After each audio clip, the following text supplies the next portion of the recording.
heard conspiracy after conspiracy that the 2020 election was rigged, and Capitol Police officers were harmed and died because of those conspiracies. And we have important elections coming up, and the people want them to happen, and they want them to be fair. And the one person who should be telling the truth about elections is the president. But Donald Trump has not and is still not telling the truth about the 2020 elections. In fact, there is a January 6th page on the taxpayer-funded White House website that says the election was stolen from Trump, a blatant, disproven lie he knows is totally false.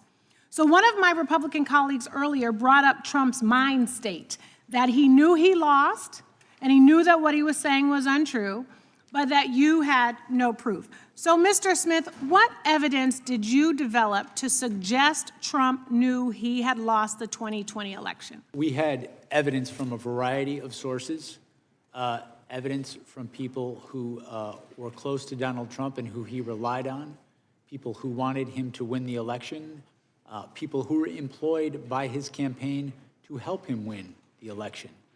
Our evidence is that this was a conspiracy and that Donald Trump specifically sought to prey on party loyalty. Our investigation involved interviewing and subpoenaing records of Republicans because that's who Donald Trump sought to prey on to stay in office.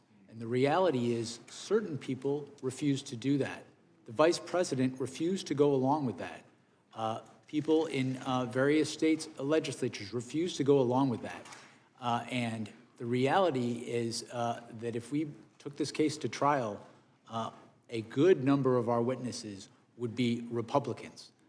If a Democrat had committed these crimes, had done these things, I would have subpoenaed a number of Democrats. I would have subpoenaed their records. And I'm going to ask you about that. But correct, it's not like he was calling Nancy Pelosi.